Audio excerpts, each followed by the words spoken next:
All right, folks. Good afternoon. This is Mr. Toczek here, coming to you after school today. So I'm gonna prep you guys on doing um, school a little different tomorrow. So what we're gonna do is I'm actually gonna give you guys kind of an assignment to do tonight, so that you're ready to go right when we get into the classroom tomorrow to jump into our activity. Okay. So the first thing that you guys will have to do is finish the reading assignment that we talked about in class today. Okay. Now you guys know I assigned you guys different novels, depending on the groups that I put you in. So whatever assignment it was that I gave you for the page numbers, make sure that you have those read tomorrow. And we are going to use them for the next part of our activity. So what is that activity? I'm going to show you right now. So let me share my screen here.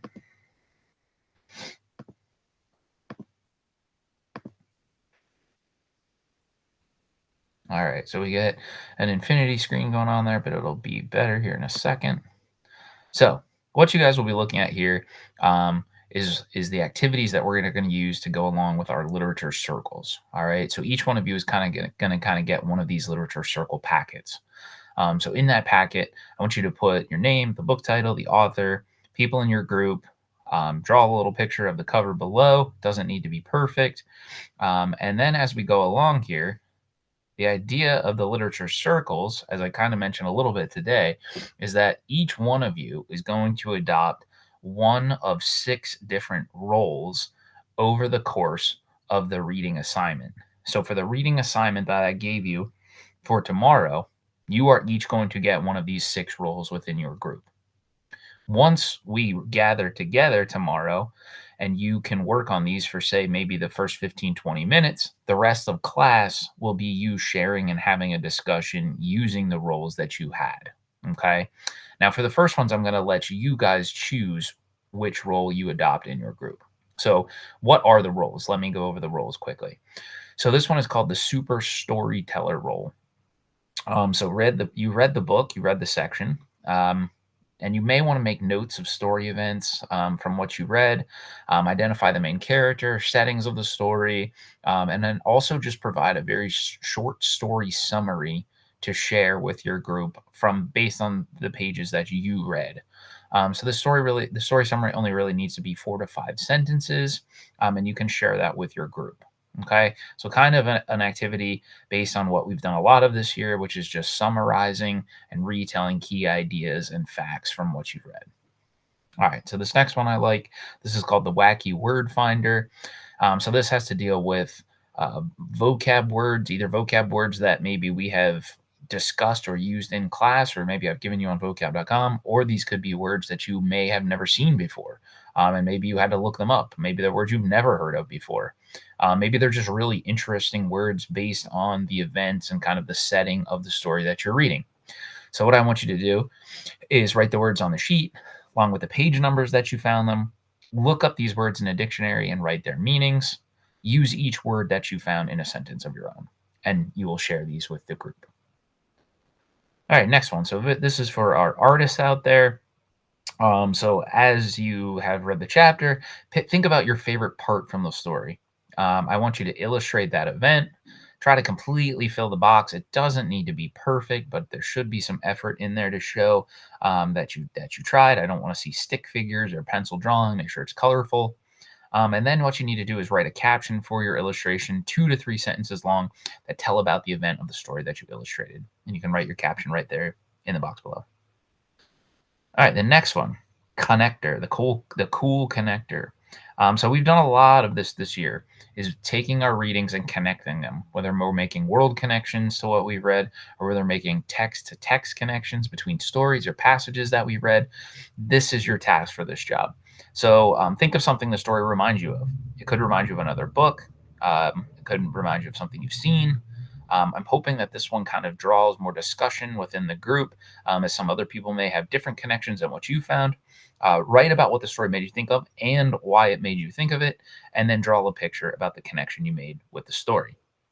And you can draw the pictures below. Okay? All right, next one. This is for our performers that are out there. So the passage performer. Maybe you were just recently in the school play, and maybe this is your thing and you want to perform for the rest of your group. This is the thing for you. So pick your favorite passage from the story. Make sure it is only 1 to 2 pages long. You don't need to memorize this, okay? But I do want you to practice reading it.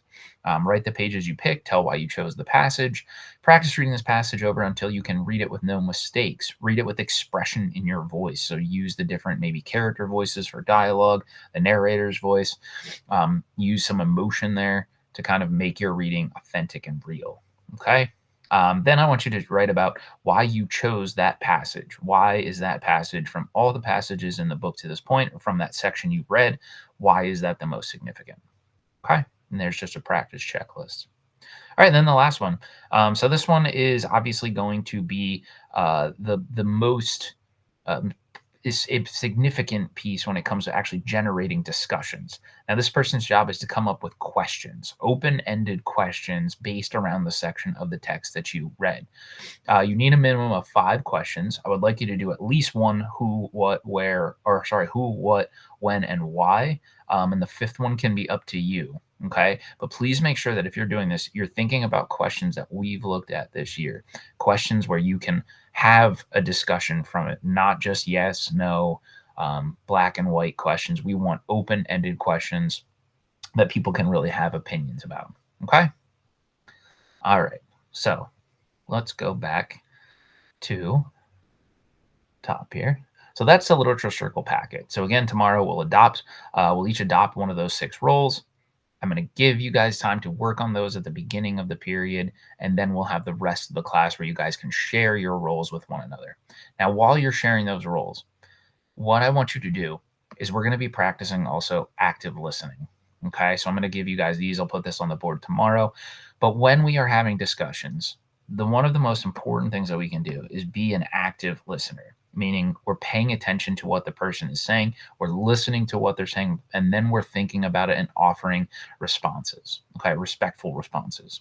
So this is an active listening reminder where 1, I want you to face the person, okay? So 2, use eye contact. Not weird eye contact, but look at them and listen to them, okay? Number 3, use appropriate voice. So we don't want to yell at somebody. We're sitting in groups. We're having quiet conversations. Use the appropriate voice. Use kind expression. If you don't agree with something somebody said, you must be respectful towards them still. Use kind expression, use respectful expression in order to communicate effectively.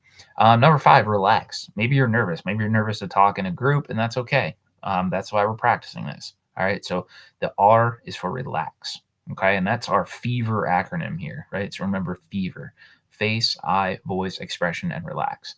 And 6 and 7 is listen and respond. Okay. So listen respectfully and respond respectfully. So we'll practice that tomorrow. While you guys are doing your active listening, what I want you guys to do too is I'm going to give you guys one of these active listener sheets. Okay.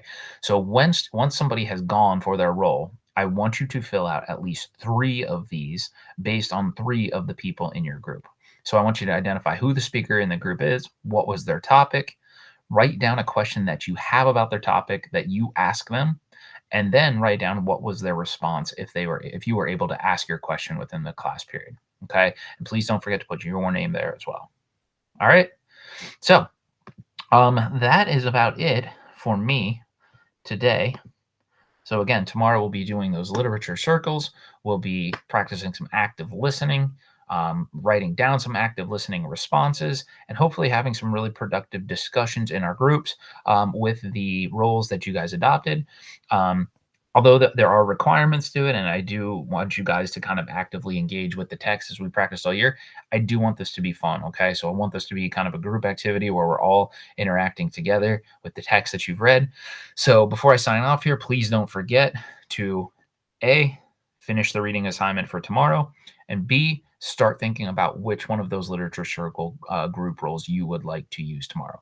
If there's more than one person in a group that's kind of competing for one of those roles, please don't worry, because the next step of this is that we will rotate roles. So you will get to use, or you will get to do one of each roles as we proceed through the books. Okay. All right. Well, that's Mr. Toczek. I'm signing off, and I will see you guys in class tomorrow. Okay. Have a great night.